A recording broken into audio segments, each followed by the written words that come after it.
Jake Morrison stepped off the transport ship and looked around the massive space station. Nexus 7 was bigger than any city he had ever seen back on Earth. The walls stretched up so high he could not see the ceiling. Alien beings walked, floated, and crawled past him in every direction. He pulled his backpack tighter on his shoulders and checked the digital map on his tablet. The Galactic Survival Academy was supposed to be in Section 12. Jake had never been away from Earth before. He was nervous but excited to be the first human student at the most famous survival school in the galaxy. The hallways were full of students from different worlds. Jake saw beings made of crystal that clicked when they walked. There were creatures that looked like giant birds with colorful feathers. Some students had blue skin and fins behind their ears. Others had too many arms or eyes that glowed in the dark. All of them stared at Jake as he walked by. He heard whispers in languages he did not understand. A few students pointed at him and laughed. Jake tried to ignore them. He knew he looked different. Humans were new to the galactic community. Most aliens had never seen one before. Jake found his first classroom and sat in the back. The desks were made to fit different body types. His chair was too small, but he made it work. Other students filled the room, still staring and whispering about the strange new creature. Professor Veltar entered the room. She was tall and thin with gray skin and forearms. Her voice was deep and serious when she spoke. "Welcome to Hostile Environment Survival," she said. "This class will teach you how to stay alive on dangerous worlds. Some of you come from easy places, some come from harder ones, but all of you will learn to survive anywhere." She looked around the room and her eyes stopped on Jake. "Today we have a new student, a human from a place called Earth. Most of you have never heard of this world. It is far away in the outer part of the galaxy." Jake felt his face get hot as everyone stared at him. He wished he could disappear. "Now," Professor Veltar continued, "I want each of you to share one survival skill from your homeworld. We will start with you, Zixka." A blue student with fins raised her hand. "On my world, we hide in coral caves when the tide changes. The water moves fast, but it is not dangerous. We just wait until it stops." Other students shared their stories. Most talked about finding food or staying warm. Some mentioned avoiding small animals that might bite them. Jake listened and realized that their home world sounded very safe and peaceful. "And you, human," Professor Veltar said, looking at Jake. "What survival skills do you have from Earth?" Jake stood up slowly. His mouth felt dry. "Well, last summer I spent 2 weeks in the Australian outback with my uncle. We had to find water during the day when it was really hot. Sometimes it got to 120 degrees. We also had to watch out for snakes and spiders that could kill you with one bite." The room became very quiet. Jake looked around and saw that many students were staring at him with wide eyes. "The desert spiders are pretty bad," Jake continued, not noticing the shocked faces around him. "If one bites you, you have about 20 minutes before you die. But the snakes are worse. Some of them can kill you in 5 minutes. You have to check your sleeping bag every night and shake out your boots in the morning." A crystal student named Thrum made a sound like breaking glass. "Kill you? In 5 minutes?" Jake nodded. "Yeah, but it is not that bad if you know what to do. My uncle taught me how to suck out the poison and make a tourniquet. I only got bit once, and it was just a small one. Made me sick for a few days, but I was fine." Professor Veltar's forearms were very still. "You were bitten by a venomous creature and survived?" "It was not that big of a deal," Jake said. "The real problem was the heat. During the day, you can die from dehydration in just a few hours. We had to dig for water and drink our own. Well, you know. We also ate bugs and lizards when we ran out of food." A bird-like student named Lyra made a choking sound. "You drank your own waste?" Jake felt confused. "Yeah. If you filter it right, it is safe. It tastes bad, but it keeps you alive. We also had to deal with the cold at night. Dessert gets really cold when the sun goes down, sometimes below freezing. My uncle said exposure could kill you faster than the snakes." The room was completely silent now. Jake looked around and saw that several students looked sick. Others seemed scared. Professor Veltar cleared her throat. "And this was training? A survival exercise?" "No, it was just a vacation," Jake said. My uncle thought it would be fun. He used to take my dad out there when he was a kid. It is pretty. Normal stuff where I come from. Thrum's crystal body was shaking. Normal? Jake shrugged. I mean, Australia is not even the worst place on Earth. My friend Danny went camping in Alaska last winter. He had to deal with bears and wolves, and my sister Katie went to summer camp in Florida, where there are alligators and hurricanes. Professor Feltar sat down heavily in her chair. She looked at Jake for a long time without saying anything. Class dismissed, she finally said in a quiet voice. We will continue tomorrow. As students filed out of the room, Jake heard them talking in excited whispers. He did not understand why everyone seemed so upset. He had just shared a normal family vacation story. Jake picked up his backpack and headed for the door. Professor Veltar called his name. Jake Morrison, she said. I would like to speak with you after my next class. There are some things we need to discuss about your home world. Jake nodded and left the room. He still did not understand what the big deal was. Earth was just a regular planet with regular weather and regular animals. He could not figure out why everyone was acting so strange. As he walked down the hallway, other students moved out of his way. Some pointed and whispered. A few looked scared. Jake sighed. Being the only human at the academy was going to be harder than he thought. Jake walked into the academy cafeteria the next morning. The huge room was filled with hundreds of alien students eating their breakfast. As soon as he entered, conversation stopped. Every eye in the room turned to look at him. He grabbed a tray and got in line for food. The student in front of him was Zixka, the blue girl with fins from his survival class. She kept looking back at him nervously. Hi, Jake said, trying to be friendly. I'm Jake. We have class together. Zixka nodded quickly. Yes. You are the human from the Deathworld. Jake frowned. Deathworld? Earth is not a Deathworld. It is just a normal planet. Zixka's fins fluttered. You said creatures there can kill you in 5 minutes. Well, yeah, but that is just some of the snakes, Jake said. Most animals on Earth will not hurt you if you leave them alone. He picked up a plate of something that looked like blue eggs and sat down at an empty table. Zixka hesitated, then sat across from him. On my world, she said quietly. The most dangerous thing is when the water gets a little rough during storms. No animal has ever killed anyone. Jake almost dropped his fork. Really? What about sharks or jellyfish? What are those? Jake tried to explain what a shark was, but Zixka turned green and looked sick. Other students at nearby tables were listening to their conversation. Soon a small crowd had gathered around Jake's table. You have creatures in your water that eat people? Asked Lyra, the bird student. Sharks do not usually eat people, Jake said. They just bite you by accident sometimes. Jellyfish are worse. I got stung by a Portuguese man of war when I was 12. Felt like someone was hitting me with a hot iron for about 6 hours. Thrum, the crystal student, made his breaking glass sound again. And you survived this? It was not that bad, Jake said. My mom put some cream on it and gave me pain medicine. The tentacle marks went away after a few weeks. More students gathered around the table. Jake found himself answering questions about Earth for the next hour. Each story he told made the aliens look more shocked and scared. He told them about the time his family went camping in Yellowstone and a bear got into their food. How his dad scared it away by making loud noises and throwing rocks.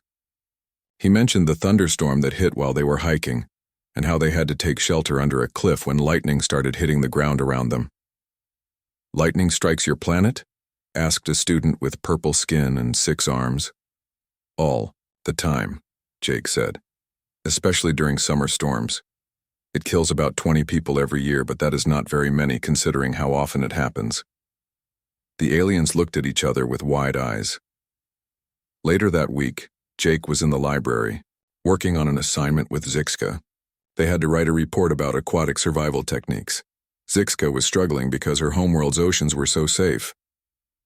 What if you pretend there are dangerous things in the water? Jake suggested. Like, what would you do if there were sharks? I do not know what I would do, Zixka said. How do you survive in water with such monsters? Jake thought about it. Well, if you see a shark, you stay calm and back away slowly. Do not splash or act scared. If it attacks, you hit it in the nose or eyes. They usually let go and swim away. Zixka wrote this down with shaking hands. You have actually done this? Yeah, a few times, Jake said. Once when I was surfing in California, and once when I was diving in Florida. It is scary, but they are just animals. They do not really want to hurt you. Word about Jake's stories spread through the academy quickly. Students would stop him in hallways to ask questions about Earth. They wanted to know about hurricanes, tornadoes, earthquakes, and volcanoes. Jake did not understand why everyone was so interested. He tried to explain that natural disasters were just part of life on Earth. People built stronger houses and had warning systems. Most of the time, you just had to be prepared and know what to do. Professor Veltar called Jake to her office after class one day. Her face looked worried. Jake, she said, I have been researching your planet. The Galactic database lists Earth as a Class M garden world, suitable for most life forms, but your stories suggest something very different. Jake sat down in the chair across from her desk. I do not know about classifications and stuff. Earth is just Earth. It has weather and animals like any other planet, right? Professor Veltar pulled up a holographic display. Most inhabited worlds in the galaxy have very stable climates, small temperature changes, gentle weather patterns, few dangerous life forms. She showed him images of other planets. They all looked very calm and peaceful. No storms, no deserts, no ice. The animals were small and harmless looking. Your planet has extreme temperature ranges, she continued. Violent weather systems. Predatory animals with venom that can kill in minutes. How did your species survive long enough to develop intelligence? Jake shrugged. We adapted, I guess. Humans are pretty tough. We can live almost anywhere if we have to. Professor Veltar stared at him for a long moment. Jake, I think there has been a mistake in our records. I am going to recommend that Earth be reclassified. Classified as what? I am not sure yet, she said. But definitely not a garden world. Jake left the professor's office feeling confused. He went back to his dorm room and called his family on Earth. His little sister Katie answered the video call. Hey Jake, how is space school? Yundi is weird, Katie.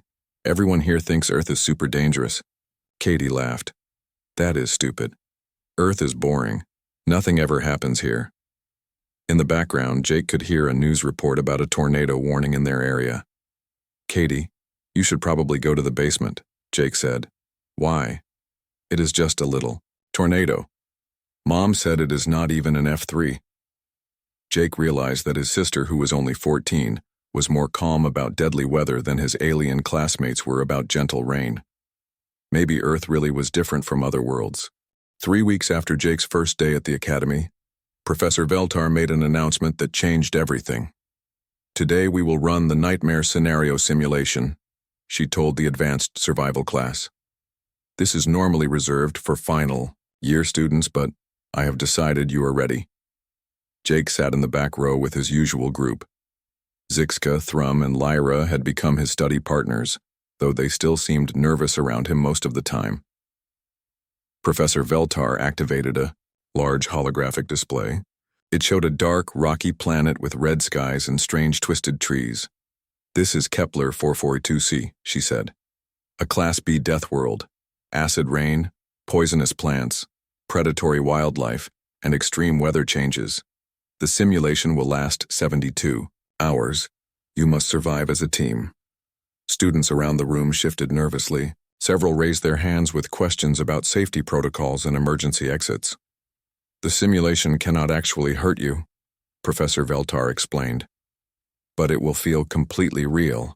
If you die in the simulation, you will be removed from the exercise and receive a failing grade. She looked around the room. I need a volunteer team for the first run. The classroom was completely silent. Jake looked around and saw that every student was staring at their desks, hoping not to be chosen. I'll do it, Jake said, raising his hand. The room erupted in whispers. Professor Veltar looked surprised. Jake, this simulation has a 90% failure rate among final year students. Perhaps you should wait and observe first. It sounds fun, Jake said honestly. I like camping. Thrum's crystal body made a loud cracking sound. Fun? Did you not hear her say Class B Deathworld? Jake shrugged. How bad can it be? Professor Veltar studied his face for a moment. Very well. Who will join Jake's team? She waited. No hands. Went up. Come on, guys, Jake said to his friends. We studied together. We can handle this. Zixka's fins were fluttering rapidly. Jake, I cannot. My species cannot survive in environments with toxic air. My crystalline structure might shatter from the temperature changes, Thrum said quickly. Lyra folded her wings tight against her body. Avians do not do well in acid rain. Jake looked around the room. Every student was finding reasons why they could not participate. I will go alone then, Jake said. Professor Veltar shook her head. The simulation requires a minimum team size of 4 students. Then I will count as 4, Jake said with a smile. The professor hesitated. This had never been done before. But the human seemed confident and she was curious to see what would happen. Very well, she said, but I will be monitoring closely. If you are in serious danger, I will pull you out immediately. Jake stood up and walked to the simulation chamber. It was a large white room with sensors and projectors built into the walls. Other students followed to watch from the observation deck. Remember, Professor Veltar said through the intercom, this is a Deathworld scenario. Everything will try to kill you. The goal is simply to survive for 72 hours. The simulation started. The white room disappeared and Jake found himself standing on a rocky hillside under a dark red sky. The air smelled like sulfur and metal. In the distance, he could see twisted black trees and strange rock formations. Rain began to fall. The drops sizzled when they hit the ground. In the observation room, students gasped as they watched Jake through the monitors. The acid rain will burn through his skin in minutes, Lyra whispered. But Jake just pulled up the hood of his jacket and looked around calmly. He had been in plenty of rainstorms before. This one just smelled worse than usual. He found a rocky overhang and took shelter. While he waited for the rain to stop, he examined the area around him. The plants looked dangerous, but they reminded him of poison ivy back home. The trick was not to touch them. After the rain stopped, Jake started exploring. He found a stream of clear water running down from the hills. He tasted it carefully.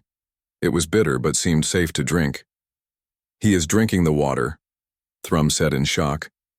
The computer classified it as highly toxic. Professor Veltar checked her readings. The water would indeed be harmful to most species, but apparently not to humans. Jake found some fruit growing on a thorny bush. It looked similar to cactus fruit he had eaten in Arizona. He peeled it carefully and took a small bite. It was sour, but edible. As night fell, the temperature dropped rapidly. Jake gathered dry wood and started a fire using some flint from his pocket. He had learned to always carry fire-starting materials when camping. Strange howling sounds echoed across the landscape. Through the trees, Jake could see glowing eyes watching him. He picked up a long stick and sharpened the end with his pocket. Knife. Predators, he said to himself. Better stay alert. The creatures circled his campfire for hours, but they seemed afraid of the flames. Jake had dealt with wolves and coyotes before. The behavior was similar. In the observation room, the entire academy had gathered to watch. Word had spread that the human was actually surviving the nightmare scenario. Look at him, Dean Korthak said, arriving to see what the excitement was about. He is treating it like a vacation. On the second day, Jake explored more of the area. He found a cave system that provided better shelter. He also discovered that one of the deadly predators was actually quite friendly once he showed it he was not afraid. The creature looked like a cross between a wolf and a lizard. Jake fed it some of the fruit he had found, and it began following him around like a pet. He has befriended one of the apex predators, Professor Veltar said in amazement. The computer rates that creature as extremely dangerous. Maybe it just needed a friend, Jake said to the animal, scratching behind its ears. By the third day, Jake had built a comfortable shelter, established a reliable food and water source, and even made friends with several of the local animals. He was actually enjoying himself. When the simulation ended, Jake emerged from the chamber looking relaxed and happy. He was carrying some of the fruit he had found and had woven a hat from plant fibers to protect himself from the sun. The observation room was completely silent. Hundreds of students and faculty stared at him in shock. "That was pretty nice," Jake said to Professor Veltar. "The weather was not too hot, and the animals were friendly once you got to know them. Can we do another one?" Professor Veltar sat down heavily. She had just watched a first-year student not only survive but thrive in a scenario that killed virtual avatars of the galaxy's best survival experts. Dean Korthak stepped forward. "Mr. Morrison, I need to speak with you immediately. There are some very important questions about your planet that need answers." Jake looked confused. "Did I do something wrong? I thought the goal was just to survive for 3 days." "You did more than survive," the dean said quietly.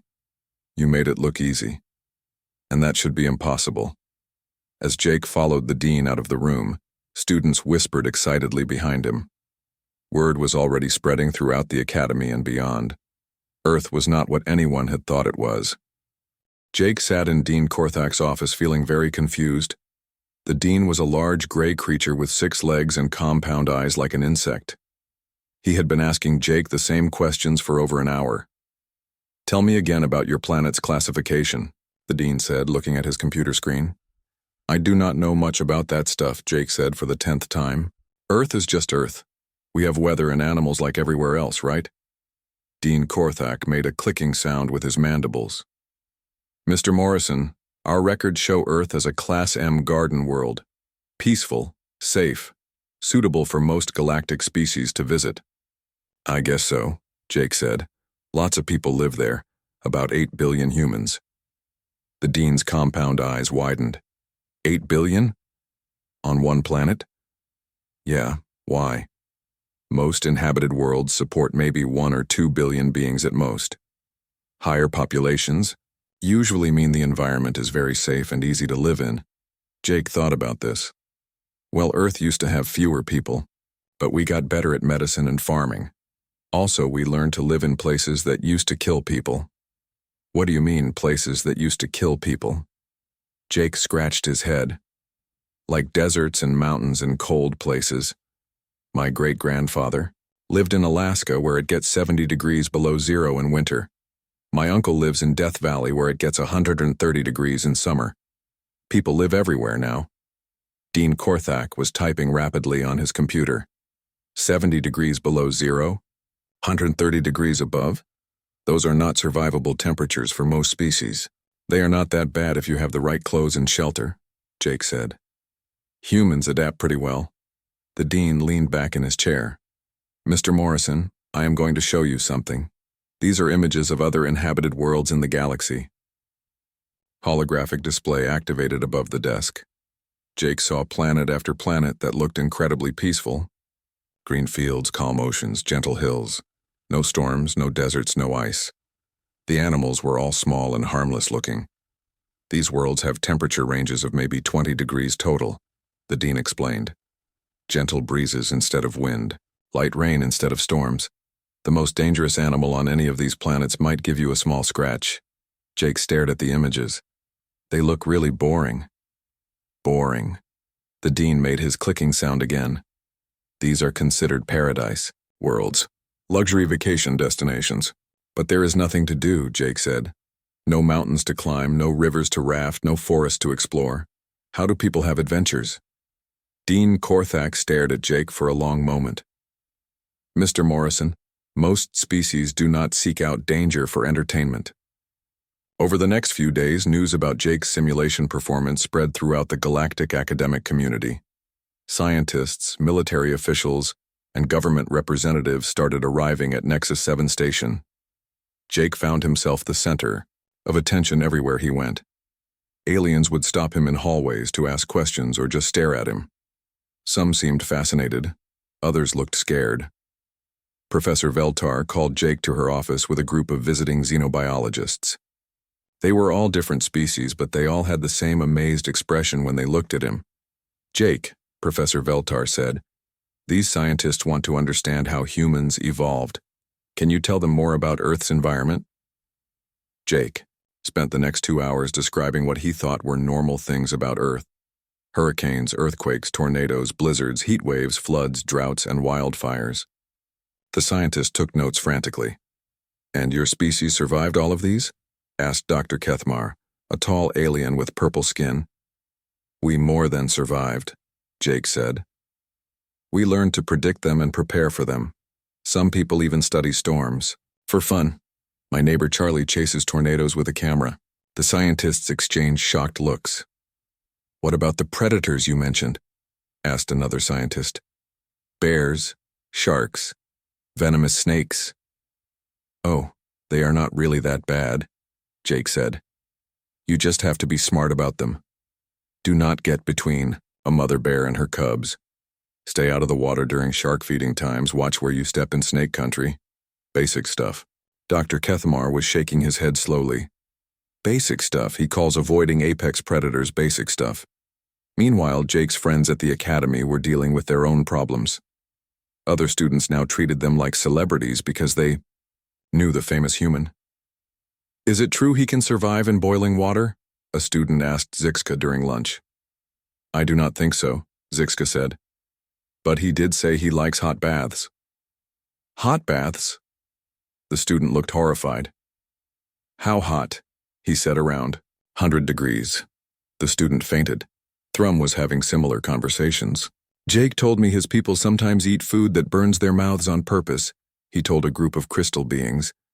"They call it spicy food, and they enjoy the pain." The crystals made a sound like shattering glass and backed away from Thrum. Jake started getting messages from all over the galaxy. Military recruitment officers wanted to hire him. Exploration companies offered him huge salaries to join dangerous missions. Research institutions wanted to study him. One day, Jake received a video call from someone claiming to be from the Galactic Council. "Mr. Morrison," the official said, "we need to discuss your planet's status in the galactic community." "What about it?" Jake asked. "We are concerned that Earth may have been misclassified. If your planet is as dangerous as your stories suggest, we may need to restrict travel there." Jake laughed. "Restrict travel? Why? Earth is a great place to visit. We have amazing national parks and beaches and cities." The official looked confused. "But the deadly animals and extreme weather? That stuff makes it more interesting," Jake said. "My family runs a camping business. We take people hiking and rafting and rock climbing. Everyone has fun. You take tourists into dangerous situations for entertainment? Sure. Danger is fun if you know what you're doing." The official ended the call abruptly. That evening, Jake called his family back on Earth. His parents answered the video call from their kitchen. "Hey, sweetie," his mom said. "How is school going?" "It is weird, Mom. Everyone here thinks Earth is some kind of super dangerous death planet." His dad laughed. "Death planet? That is silly. Earth is perfectly safe if you use common sense." "That is what I told them," Jake said. His little sister Katie ran into the kitchen. "Jake, guess what? I went whitewater rafting today and only fell out of the boat twice." "That is great, Katie," Jake said. In the background, he could hear a weather report warning about an approaching hurricane. "You guys should probably get ready for that storm," Jake said. "Oh, that little thing," his mom said. "It is only a Category 2. We will just board up the windows and wait it out." Jake realized that his family was casually discussing survival, situations that would terrify his alien classmates. Maybe Earth really was different. That night, Jake lay in his dorm bed thinking about everything that had happened. He was starting to understand that humans might be tougher than he had ever realized. Tomorrow, he would have to decide what to do with all the job offers he was receiving. Everyone wanted to hire a human because they could survive in places no other species could go. Jake smiled. Being the only human in the galaxy was turning out to be pretty exciting after all. 6 months after Jake's first day at the academy, everything had changed. He walked through the hallways of Nexus 7 Station, and students no longer stared at him with confusion. Now they looked at him with respect, and maybe a little fear. Jake had finished his classes early, graduating at the top of his year, not because he was smarter than everyone else, but because everything that challenged his classmates was easy for him. The final exam was surviving on a Class C hostile world for 1 week. Jake treated it like a relaxing vacation. His friends had also graduated, though they needed Jake's help to pass their hardest tests. He taught Zixka how to survive in water with dangerous currents by pretending they were riptides like the ones at California beaches. He showed Thrum how to find food in harsh environments by explaining how his grandmother used to forage for berries and mushrooms. "You make everything sound so simple," Lyra had said during their last study session.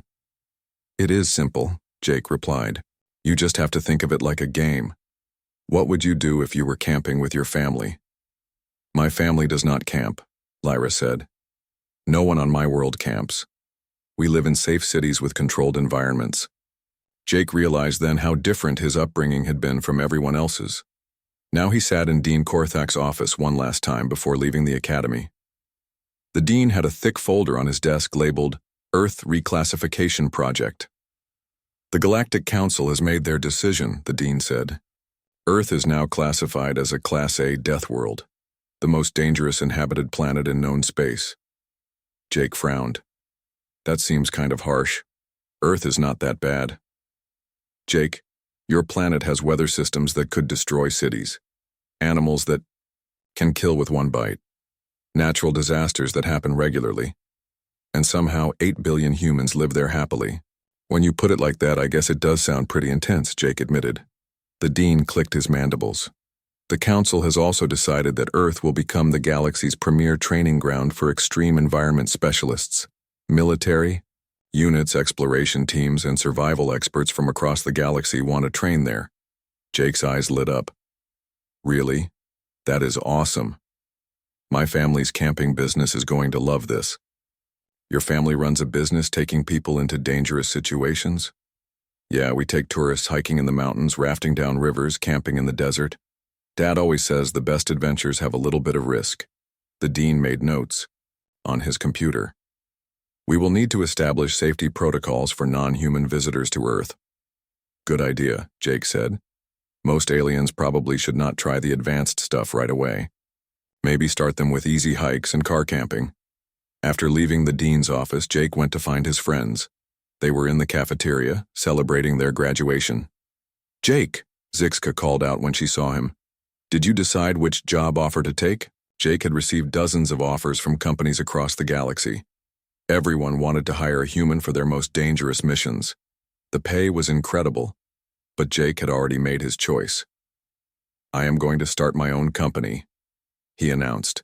His friends looked surprised. "What kind of company?" Thrum asked. "Extreme environment exploration and survival training. For humans only." Lyra tilted her head. "Why only humans?" Jake smiled. "Because we are apparently the only species crazy enough to think dangerous planets are fun." Over the next few weeks, Jake put together his team. He sent messages to Earth asking for volunteers who wanted to explore the galaxy's most hostile worlds. The response was overwhelming. His brother Danny signed up immediately. "Are you kidding?" he said over video call. "Getting paid to go camping on alien planets? This is the best job ever." His friend Lisa from Colorado wanted to join. She was a mountain climbing instructor who thought exploring alien mountains sounded exciting. His uncle Pete, the one who had taken him to the Australian outback, was definitely interested.